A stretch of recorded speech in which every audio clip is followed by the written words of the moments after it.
Bonjour tout le monde, j'espère que vous allez bien. On se retrouve pour une nouvelle vidéo sur J-Pro Menuiserie. Et aujourd'hui, on va parler des gabarits de profilage.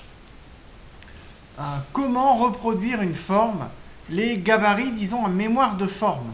Alors, il y a plusieurs modèles, il y a des gabarits fixes, comme ceci, ou comme celui-ci, ou des gabarits réglables, où on va faire la moulure selon nos grès. On peut thermoformer avec le doigt et après bloquer. On a une bride de blocage qui permet de bloquer ou de débloquer le profil pour ne pas qu'il bouge pendant le traçage. Voilà, donc ces modèles là, bon, c'est pratique parce qu'on peut faire des moulures infinies, vous voyez. Alors, il y a Volcraft, mais il y a Maguesson, il y a plein de marques qui en font, il y a Stanley qui en font aussi maintenant. Vous voyez, je peux faire la moulure, le profilé, je peux prendre le profilé d'une chaise, je peux prendre, voilà. Ou simplement avec mon doigt, je dis, pour faire un angle de meuble, j'aimerais bien ce profilé là. Donc avec mon doigt, je dis, je pousse un peu la languette là, je pousse un peu la languette là, et ça me forme un profil. Et une fois que je suis d'accord avec le profil, je bloque ici la bride, et après ça bouge plus, et je peux prendre mon crayon ou feutre, et tracer la moulure voulue, différents styles, Louis XVIII, Louis-Philippe, Louis XIII, etc., différents art déco, etc. Je peux faire la moulure et là j'ai desserré la bride. Donc c'est très simple d'utilisation. Une petite bride ici de serrage ou de desserrage et après on fait la moulure.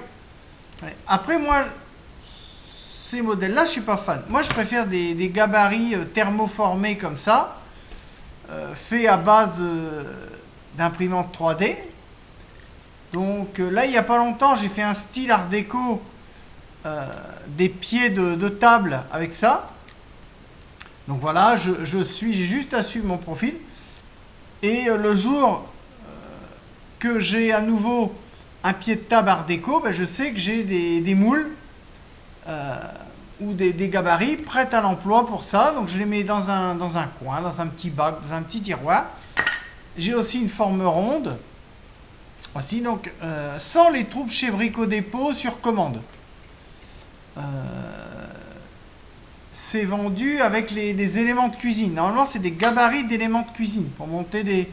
Mais moi je les ai un petit peu détournés de leur fonction pour faire des gabarits de traçage, pour faire des formes, gabarits de forme. Je les ai un petit peu légèrement détournés de leur utilisation primaire. Donc après, vous voyez, il en existe plein, il y a plein de formes. Après, des fois j'utilise aussi les moules à gâteau pour faire des formes. Une fois j'avais un lit d'enfant à faire et j'ai utilisé un moule en forme de lune, un moule à gâteau pour faire des petits gâteaux secs. Il y avait des lunes, des étoiles, des machins, et j'ai utilisé ça pour tracer sur un contreplaqué pour faire un dessin de lune en surprofil.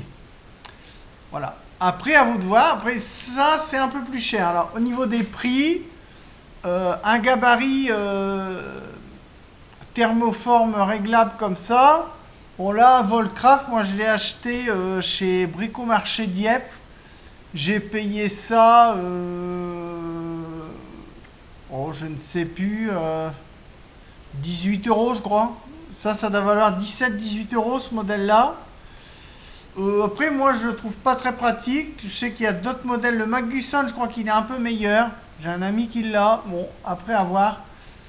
Moi, je préfère ceux-là. Ils sont beaucoup moins chers. Ils sont vendus avec un crayon. Il y a un petit crayon de charpentier qui est vendu avec. Ils sont vendus par 3. Il y a plusieurs modèles. Moi, j'ai ceux-là. Mais il existe d'autres modèles de gabarit. Après, à vous de faire le choix. Mais ça peut être très très pratique d'avoir ça. Même pour un menuisier poseur, pas forcément un fabricant, mais un poseur pour tracer des plinthes, etc., suivre le dénivelage d'un sol, ça peut être très pratique d'avoir surtout ce modèle-là. ce modèle-là, il est fait plutôt pour des poseurs, hein. Je vous le remonte, mais moi je l'aime pas trop. On peut s'en servir, voilà, pour, au niveau d'un mur, mesurer la planéité d'un mur. Donc j'enlève la bride, hop, je mets droit, comme ça, j'en mets les plaquettes, et après je suis mon mur, et je trace, voilà, ça peut servir comme ça aussi. Moi honnêtement, celui-ci, je vous dis, je suis pas fan. Mais ce qui est bien, c'est qu'il est facile, la bride est facile à régler, dérégler. Il n'y a qu'un seul bouton, voilà, très pratique. Ça se met facilement dans une caisse à outils. Ceux-là aussi, mais ceux-là ne sont pas pliables, ne sont pas modulables. Donc après c'est à chacun de faire son choix. Donc voilà, c'était la petite vidéo du jour sur les gabarits. Je voulais changer un petit peu, pas faire tout le temps les rabots, ou les scies, voilà, changer un peu. La semaine prochaine, on fera peut-être un petit peu sur de la technique. Justement, je travaille actuellement sur des pieds de table. Donc comment je façonne des pieds, etc. On fera peut-être un petit peu de façonnage. Comment bien poser une équerre métallique, une patte métallique, etc. On fera peut-être ça la semaine prochaine ou on reprendra les rabots, je ne sais pas encore.